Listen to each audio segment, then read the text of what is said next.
नमस्कार, मैं हूं जयश्री नागदा और आप देख रहे हैं बेबाक राजस्थान। दोस्तों, आज हमारे साथ मौजूद हैं टीएडी मंत्री बाबूलाल खराड़ी। आइए कुछ मुद्दों पर बात करते हैं। सबसे पहले सर, आज वीबी जी राम जी पर बात हो रही है। आप इस योजना को मनरेगा से अलग कैसे देख रहे हैं? क्या इसमें खास बातें अब जुड़ गई हैं?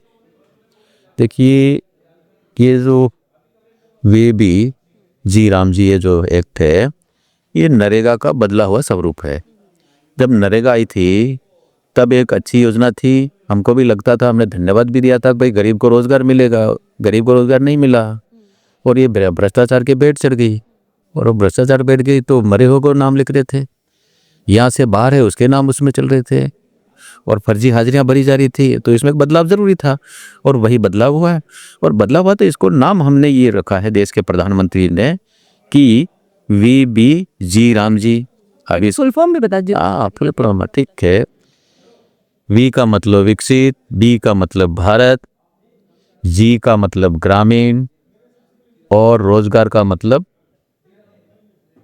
है रोजगार। फिर आजीविका, ए का मात्रा आ गया, और मिशन का मैं आ गया, फिर जी आ गया, तो गारंटी। विकसित भारत, रोजगार, ग्रामीण, रोजगार गारंटी मिशन, ये एक्ट है। अब इस एक्ट में अगर राम आ जाए तो हम क्या करें? राम राज्य आने वाला देश में तो राम आ जाए उससे, और उससे उनको पीड़ा है तो वो जाने, उनका काम जाने। और इस योजना में इतने अच्छे बदलाव हैं कि अब आपको समय पे भुगतान होगा।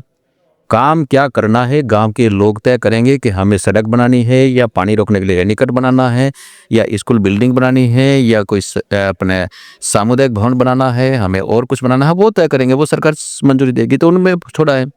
और उसके बाद में जो लोग अपना काम आ जाता है, खेतों में घर का कोई काम आ जाता है, तो वो कहेंगे अब काम बंद करिए, तो बंद कर देंगे।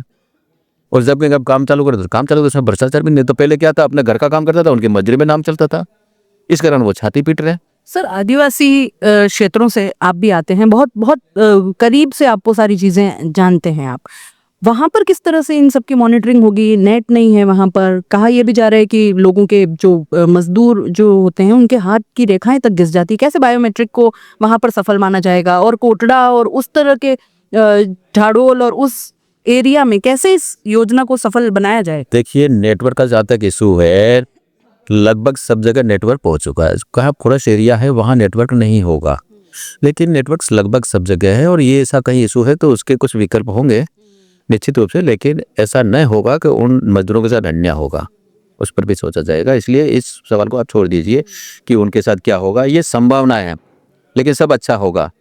और तो आप पे डिपेंड करता है ना, क्योंकि आप मंत्री हैं, तो उन चीजों को तो प्रभावी रूप से वहां पर करना पड़ेगा। बिल्कुल ठीक तरीके से करेंगे, कोई दिक्कत है, मदद करेंगे। वीडियो वायरल हुआ था आपका, जब आप पैदल पैदल मतलब उन जंगल वाले रास्तों से, आपको याद होगा, और उस वक्त बहुत तारीफ आपकी सरलता की भी हो रही थी कि मंत्री जी कितने सरल हैं कि ऐसे उबड़ खाबड़ रास्तों से आप पैदल जा रहे हैं। सवाल भी उठ गए थे कि मंत्री जी होकर के ऐसे रास्तों से जाना क्यों पड़ रहा है, बने क्यों नहीं है रास्ते?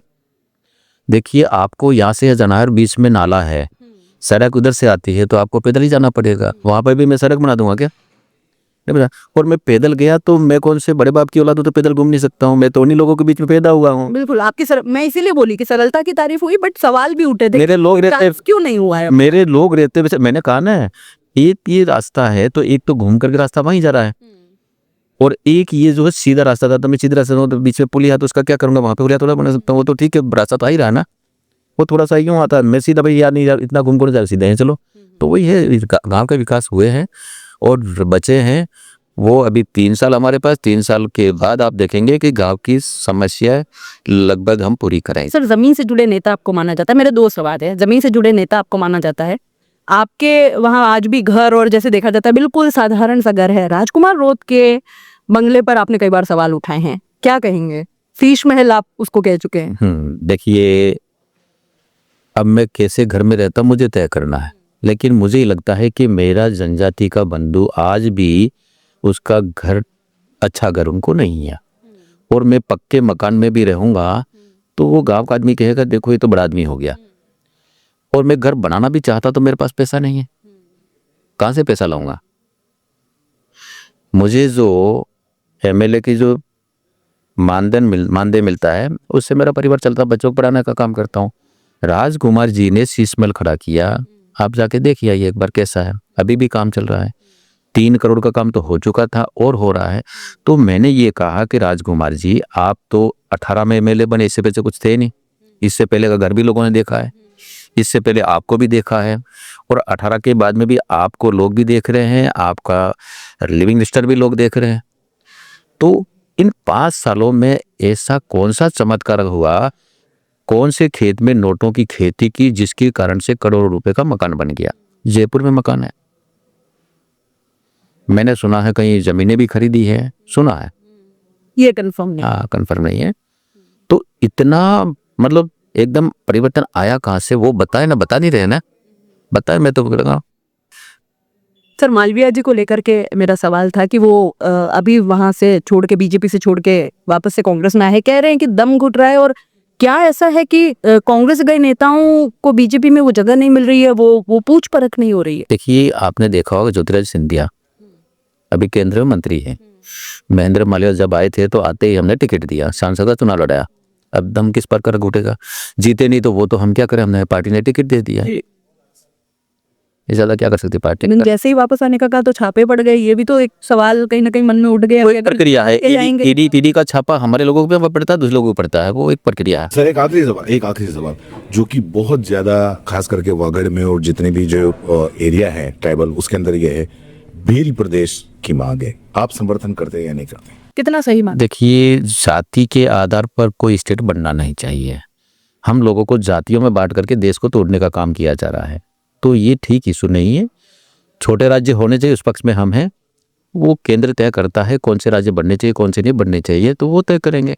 मेरे कहने से भील प्रदेश बन जाएगा ये संभव नहीं है। वो कई नीतिगत निर्णय भी होते तो उसके अंदर बनना जो बनेगा, लेकिन भील जाति के नाम से राज्य नहीं बनना चाहिए।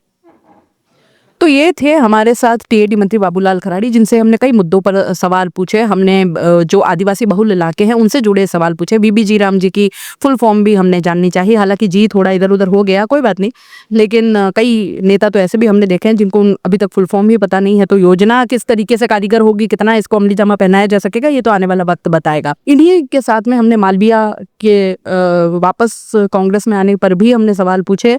ये थे हमारे साथ बाबूलाल खराड़ी। राजकुमार रोत से जुड़ा हमने सवाल पूछा। भील प्रदेश को कितना ये मानते हैं, नहीं मानते हैं, बनना चाहिए नहीं बनना चाहिए, इसके ऊपर भी हमने, हालांकि हमने जो सवाल पूछे बहुत ही सरलता से, सौम्यता से जवाब दिए, लेकिन कई ऐसा माना हमने, ऐसा लगा हमको कि कुछ चीज़ों के जवाब जो थे वो थोड़े से गोलमाल कर दिए गए। जैसे कि जो हमने पूछा कि आदिवासी बहुल इलाकों से आप आते हैं और वहाँ पर किस तरीके से अभी तक कुछ ऐसा है जो विकास नहीं हुआ है, तो उनमें कुछ जवाब हमको गोलमोल लगे। आप पूरा कैसे इनको देख रहे हैं, और क्या सवाल होने चाहिए थे, और क्या शिकायतें, क्योंकि आदिवासी क्षेत्रों से कई लोग देखते हैं, तो आपकी क्या और ऐसे सवाल है, क्या शिकायतें हैं जो हमें टीएडी मंत्री से और जानने चाहिए? अगली बार हम आपको वो सवाल पूछ करके जरूर दिखाएंगे। जनता से जुड़े सवाल हम हमेशा अपने प्लेटफॉर्म पर पूछते हैं। आपको ये कैसे लग रहे हैं, कमेंट बॉक्स में जरूर बताइए।